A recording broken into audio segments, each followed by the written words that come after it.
Hello, good morning to all of you. आज हम 11th class का रिलेशन फंक्शन चैप्टर का सेकंड वीडियो या थर्ड वीडियो सेशन करने जा रहे हैं। प्यारे बच्चों, मैंने पहले भी कहा था पिछले वीडियो सेशन में, रिलेशन फंक्शन एक बहुत टिपिकल और ट्रिकी चैप्टर है, तो इसकी कंसेप्ट को माइन्यूटली कंसीडर हमें करना पड़ेगा। पिछले वीडियो सेशन में मैंने आपको रिलेशन और फंक्शन में रिलेशन बताने की कोशिश करी थी और पहली एक्सरसाइज आपको एनसीईआरटी की पहली एक्सरसाइज के कुछ क्वेश्चंस भी मैंने आपको कराए थे। आज हम फंक्शन का कुछ पार्ट हमें लेना पड़ेगा आगे बढ़ने के लिए। तो फंक्शन क्या है? एक्चुअली इस चैप्टर में हमें पहले हम यही कंफ्यूज है क्लियर कट कि रिलेशन फंक्शन एक जैसी ही चीज नजर आती है हमें, वो भी एक रूल है, ये भी एक रूल है, लेकिन वास्तव में दोनों में फर्क है।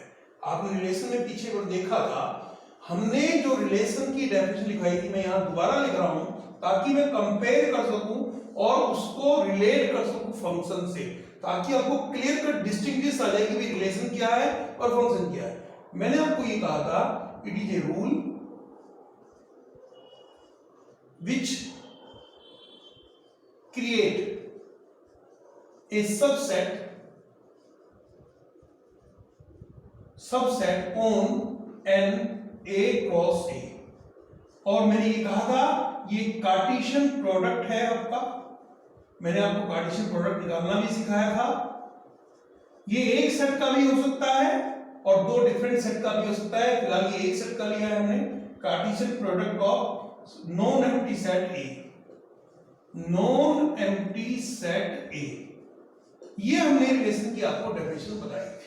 अब इसके कंपैरेटिव फंक्शन को हम रिलेट करने जा रहे हैं। It is a rule, it is a rule which relates a non-empty set to an empty set,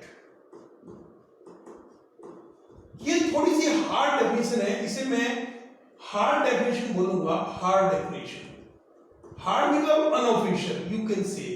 हमारी बेटर अंडरस्टैंडिंग के लिए कई बार हमें हार्ड डेफिनेशन बोलनी पड़ती है, अनऑफिशियल डेफिनेशन। अनऑफिशियल डेफिनेशन, यहां पर जो नॉन एम्प्टी सेट है इसको हम बोलेंगे डोमेन, और जो एम्प्टी सेट है उसको हम बोलेंगे range.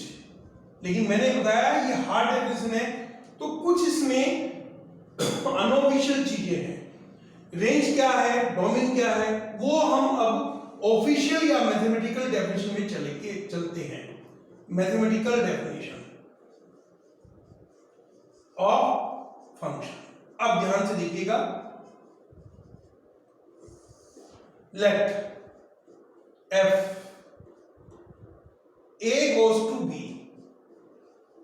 be a function defined by some rule, where A is domain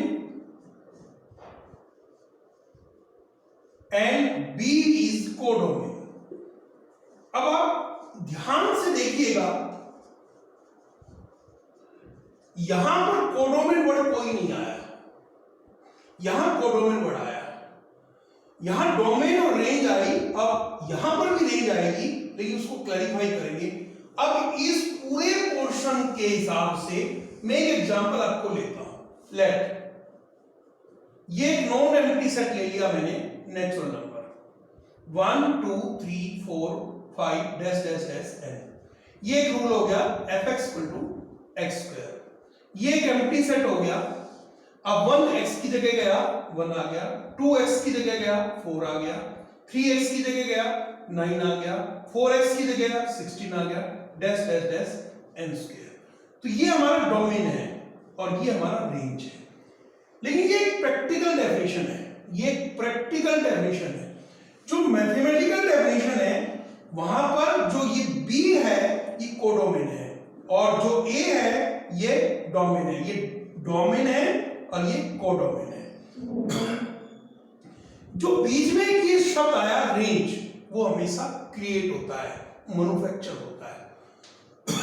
तो ये सिर्फ डोमेन समझने के लिए और फंक्शन की फैब्रिक को समझने के लिए बहुत उचित है, ये भी समझना चाहिए, लेकिन मेन डेफिनेशन हमारी ये है। तो इसको अब हम आगे लेके चलेंगे। अब क्या डोमेन होता है, क्या कोडोमेन होता है और क्या रेंज होती है। तीन चीजें पर आज मुझे फोकस करना है, डोमेन, कोडोमेन और range. Let F A n goes to n be a function defined by fx equal to 2x। ये मेरा एक फंक्शन हो गया। ये पूरा एक फंक्शन है where n is the natural number.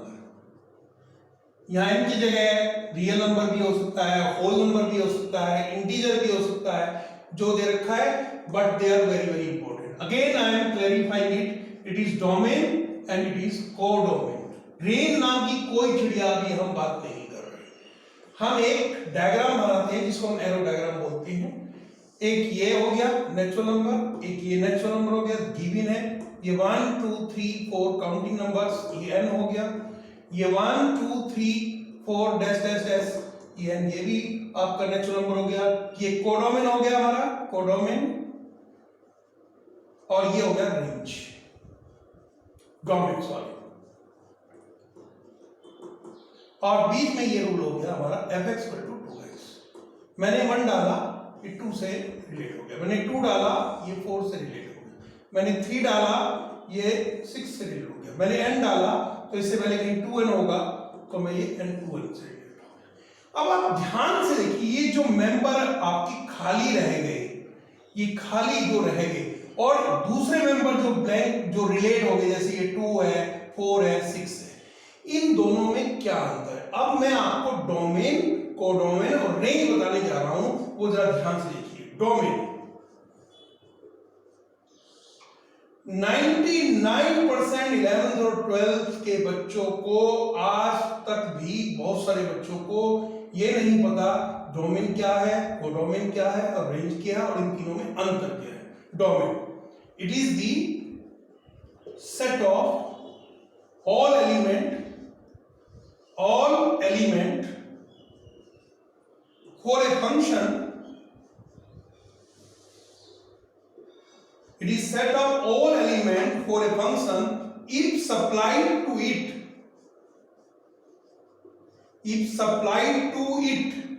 अगर वो फंक्शन को सप्लाई होंगे, then function should be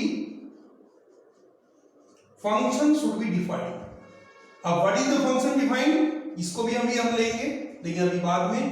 for which the function is supplied to it, then function should be defined। और then तो जब वो सप्लाई, हम किसी फंक्शन को सप्लाई करते हैं, कोई एलिमेंट फंक्शन को सप्लाई करते हैं और उसके लिए फंक्शन डिफाइंड होता है, तो तब वो उन सब एलिमेंट के सेट को डोमेन कहते हैं। ये जो नेचुरल नंबर है वो ये 1 ले रहा है, ये 1 की क्रॉसपोंडिंग, जिन एलिमेंट के क्रॉसपोंडिंग आपकी आउटपुट आ जाती है उसको हम कहते हैं डोमेन, और उन एलिमेंट के सेट को हम कहते हैं डोमेन। अब कोडोमेन जो दूसरा सेट है, it is the set of all elements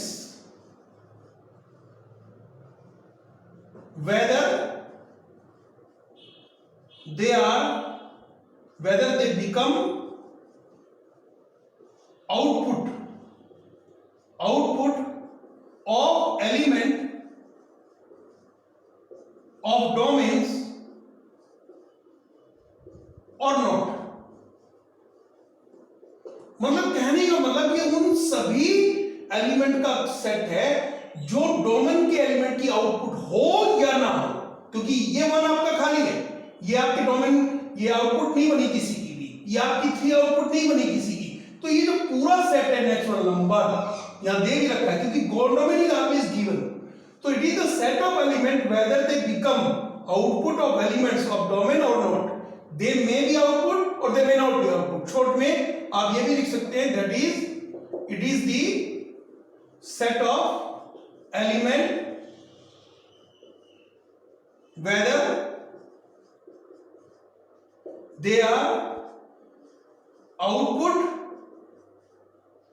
or not output, थोड़ा सा और सिंप्लीफाई करा मैंने, और not output of the elements from